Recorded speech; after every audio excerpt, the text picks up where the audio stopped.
You know, sometimes I think there are moments in life when you're just not ready for what's coming. Take me, for example. I've lived my whole life thinking everything would be fine. Love, family, comfort, you know?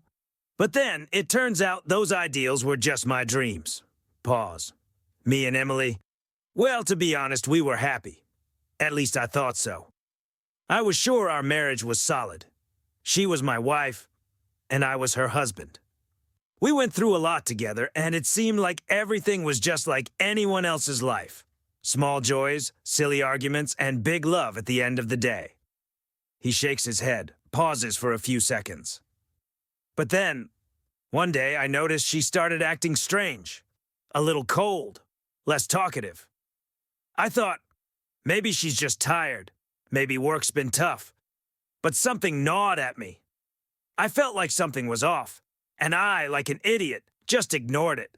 I thought, she's strong, she'll handle it. Everything will be fine.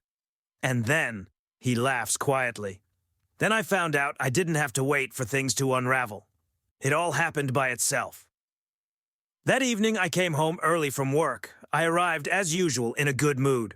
Opened the door, and what did I see? Pause. He looks into the camera. Her and him. The neighbor, and you know, I didn't even understand what was happening at first. We've known each other for a while, even hung out a couple of times at the cottage, went fishing together. But this moment, when I realized what was going on, I just wanted to disappear. It hurt so much, so embarrassing, I couldn't believe my eyes. Pause. Deep sigh. And at that moment, honestly, I didn't care anymore. I didn't think about what I would say or do. I just walked over, grabbed him by the chest. I thought, if I don't do something right now, I'll lose my mind. And I hit him. You know what's the worst part? I didn't even feel it when I did it. My hand just moved, and that was it. Quietly, with a hint of regret. The neighbor fell, but I didn't think about what would happen next. I just felt the adrenaline rush, and that was all. She started screaming, calling for help, but I didn't care. That was the moment everything in my life flipped. I lost control, lost myself. I didn't know what to do. Inside, it felt like everything was crumbling, but I couldn't stop. Pause. He stands up, nervously rubs his face. The feeling of betrayal is so powerful, it just destroys you from the inside out. You start doubting yourself, wondering if it's even worth living the way you did before. I couldn't believe that the person I shared everything with, the person who was always by my side, turned out to be like that. I wasn't ready.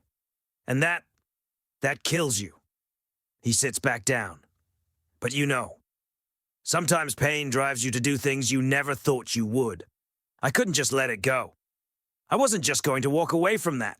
The thought of her with him, it consumed me. I needed to make them both feel the weight of what they did. He looks into the camera, his expression more intense. So I planned it. I waited. I knew where he worked, and I knew he'd be there late. I didn't even tell Emily. I didn't want her to know. I wanted her to feel the guilt of what she'd done, not to escape it with a simple apology. I showed up at his work, waited for the right moment. When he stepped out to his car, I grabbed him by the collar, pulled him into an alley, and let him feel every ounce of the rage I'd kept inside. He pauses, the anger in his eyes still visible. I didn't hit him again. I didn't need to.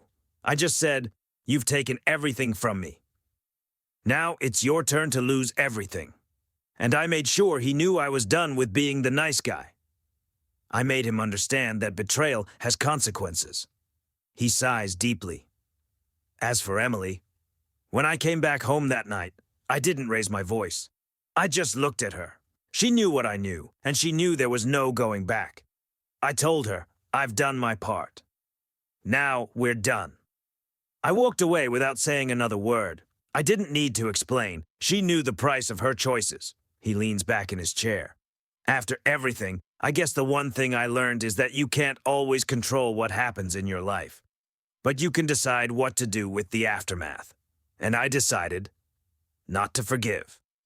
Not yet. Maybe never. Pause. In life, I guess, everything you love can slip away in just one moment.